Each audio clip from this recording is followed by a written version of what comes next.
दूसरों को खुश करने की आदत, जिसे अक्सर पीपल प्लीजिंग कहा जाता है, बाहर से देखने पर एक अच्छी आदत लगती है क्योंकि इसमें इंसान दूसरों की मदद करता है, उन्हें प्राथमिकता देता है और हर किसी को संतुष्ट रखने की कोशिश करता है।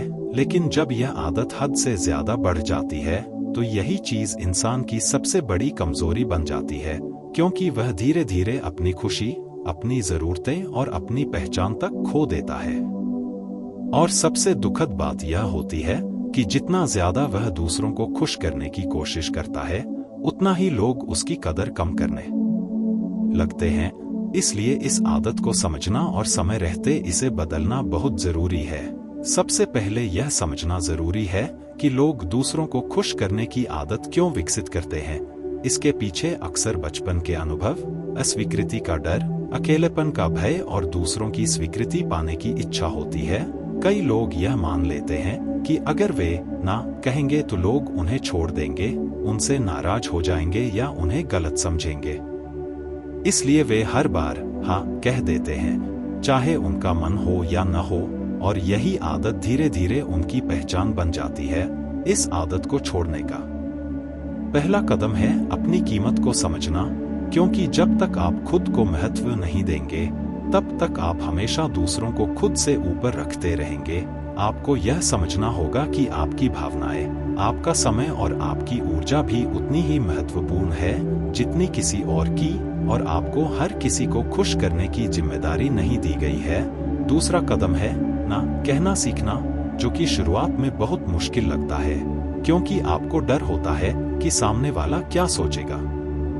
लेकिन सच यह है कि जो लोग आपको सिर्फ तब तक पसंद करते हैं जब तक आप उनकी हर बात मानते हैं, वे वास्तव में आपके सच्चे रिश्ते नहीं होते।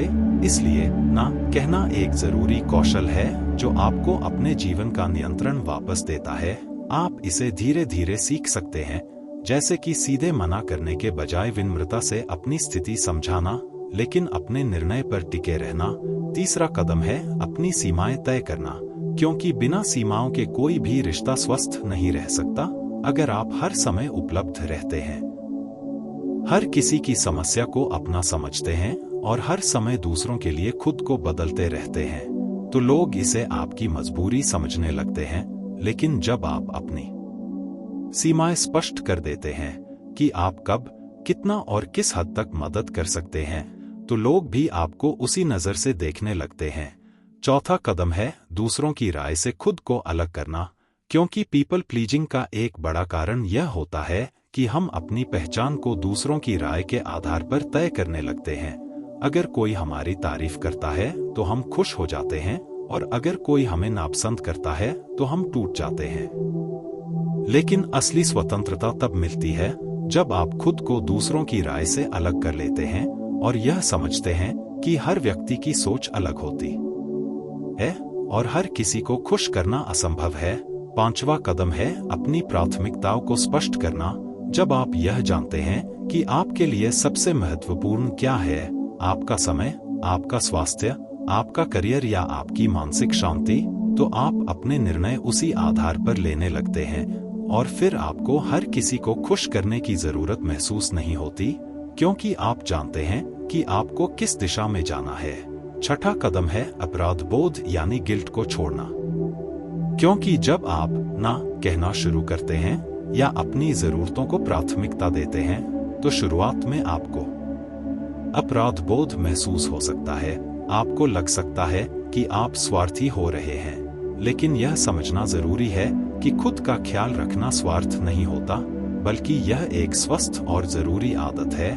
और जब आप खुद को संतुलित रखते हैं, तभी आप दूसरों के लिए भी सही तरीके से मौजूद रह सकते हैं। सातवां कदम है अपनी भावनाओं को समझना और उन्हें व्यक्त करना। कई बार हम सिर्फ इसलिए दूसरों को खुश करने की कोशिश करते हैं क्योंकि हम अपनी असली भावनाओं को दबा देते हैं। हमें लगता है कि अगर हम अपनी बात कहेंगे तो सामने वाला दुखी हो जाएगा, लेकिन सच यह है कि अगर आप हमेशा अपनी भावनाओं को दबाते रहेंगे तो एक दिन वह अंदर ही अंदर जमा होकर आपको ही नुकसान पहुंचाएंगी। इसलिए जरूरी है कि आप अपनी बात को शांत और स्पष्ट तरीके से रखना सीखें 8वां कदम है यह स्वीकार करना कि हर कोई आपको पसंद नहीं करेगा, और यह बिल्कुल ठीक है, क्योंकि दुनिया में कोई भी ऐसा व्यक्ति नहीं है जिसे हर कोई पसंद करता हो। इसलिए अगर कोई आपको पसंद नहीं करता या आपकी बात से सहमत नहीं है, तो यह आपकी कमी नहीं है, बल्कि यह एक सामान्य मानवीय स्थिति है। 9वां कदम है खुद के साथ समय बिताना और अपनी पहचान को मजबूत करना। जब आप अकेले में समय बिताते हैं, अपनी पसंद नापसंद को समझते हैं और अपने अंदर की आवाज को सुनते हैं, तब आप धीरे धीरे अपनी असली पहचान को पहचानने लगते हैं। और जब आपकी पहचान मजबूत होती है, तब आप दूसरों के प्रभाव में कम आते हैं। और अंत में यह समझना जरूरी है कि दूसरों को खुश करने की आदत छोड़ना एक प्रक्रिया है, यह एक दिन में नहीं होता। लेकिन जैसे जैसे आप छोटे छोटे कदम उठाते हैं, ना कहना, सीमाएं तय करना, खुद को प्राथमिकता देना, वैसे वैसे आप अपने जीवन का नियंत्रण वापस लेने लगते हैं, और धीरे धीरे आप एक ऐसे इंसान बन जाते हैं जो दूसरों की खुशी के लिए खुद को खोता नहीं, बल्कि खुद को समझकर, संतुलन में रहकर और आत्मसम्मान के साथ जीवन जीता है। और यही असली स्वतंत्रता है।